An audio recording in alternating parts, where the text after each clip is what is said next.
بسم اللہ الرحمن الرحیم السلام علیکم دوستو کی گال چال ہے امید کرنا کہ تسی ٹھیک ہو میں محسن بلوچ ایک نئی ویڈیو لے کے تھوڑی خدمت حاضر آیا تے امید ہے کہ انشاءاللہ تمہیں پسند اس ویڈیو کو اس طرح دی ہے کہ ایک راتی رنج بیٹھے واسطے کہ بزرگ آدمی آئی وہ کول انجے گلاں شلاں ہوندیاں پیاں گپ شپ ہو رہی ہے ایک بندہ ہی ہو سکے بھائی یار میں نے الارم لا دے وے تے گل جی تو شروع ہوئی میں نے الارم لا دے وے تے یار میں نہ صبح ویلے نہ اٹھ کے فلانے کام جانا ہے وہ تنجنا بزرگ آدمی ہوتا یار میں تو گل دستا تو امید ہے کہ تمہیں انشاءاللہ میری گل پسند ہوسی کہ دسو گل کو نہ این دسی کہ یقین مان جو دلیں لگی گل وہ دن بس انجے گھڑی دی ٹائم تے چلنے ہیں کدی آئے فلانے بندے بلایا سے ادھے جانا ہے فلانے بندے بلایا سے ادھے جانا ہے صبح سے سرگی اٹھنا ہے ویرے نال اٹھنا ہے مثلا کتوں جانا بھی ہوئے نا کسی بندے نال ٹائم ساڈا بنے ہوئے ساڈے یہ کوشش ہوندی بھئی یار بندہ رینج نہ ہو جاوے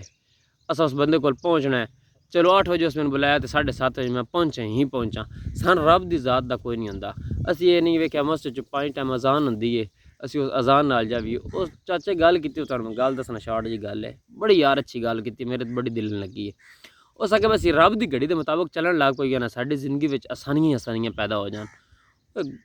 بھائی بیٹھے ہو سکے بھائی چاچا کیویں رب دی گھڑی تے کوئی سانویں دس ہو سکے بھائی رب دی گھڑی دے جے کہ صبح فجر دی اذان ہوندی ہے اساں مست ہو جانے ہاں اور سان نیندر ہوندی ہے اللہ اٹھ لینا جے ہن اذان نہ ہوئیاں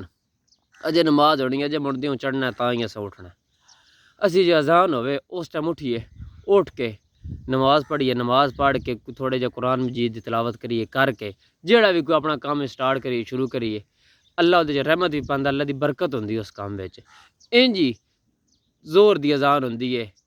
جیڑا بھی کام اسی شروع کرنے ہیں فجر تو بعد شروع کر کے زور تک اسا اپنا کام کرنے زور ٹائم تھوڑا جہا ریسٹ کریے اذان ہوئی ہے جٹ سارا بہ جو روٹی شوٹی کھا لو روٹی دا ایک ٹائم ہو جاتا ہے روٹی شوٹی کھا کے نماز پڑھ کے جٹ سارا ریسٹ کرو اس بعد پھر اپنا کوئی کام شروع جڑے تسی کام کر دے وہ کام پھر شروع کر لو پھر اس بعد عصر دی اذان ہوندی ہے انجی عصر دی اذان ٹائم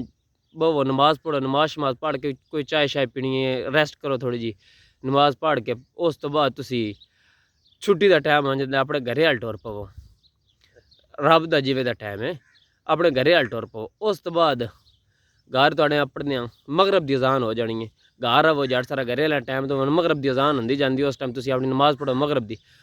دی نماز پڑھ کے جیوں تسی فارغ ہوئے تے گھر آؤ تے روٹی پکی ہوئی تے روٹی شوٹی کھاؤ کھا کے جٹ گھر دیاں کول بہو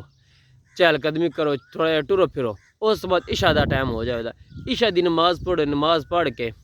کوئی گپ شپ کسی نال لانی ہے ٹھیک ہے نہیں تو تسی اپنا جا کے سکون نال سہ جاؤ تو انشاءاللہ دن بھی بہت اچھا گزرے دا تے تواڈے دن وچ برکت بھی پوے دی تواڈے کاروبار کام وچ بھی برکت پوے دی تے انشاءاللہ تانوں گھڑی نہیں ویکھنا پاؤن لگا بھائی یار میری گھڑی دا اتنا ٹائم ہو گیا میں فلانے بندے جانا تواڈا ایک ٹائم فکس ہو جائے تانوں پتہ لگ جائے بھائی یار میں اس ٹائم تے اے کام کرنا ہے اس ٹائم تے اے کام کرنا ہے تے انشاءاللہ امید کرنا کہ تانوں میری گل پسند آوے دی اپنے یاراں دوستاں سینڈ کریا شیئر کرو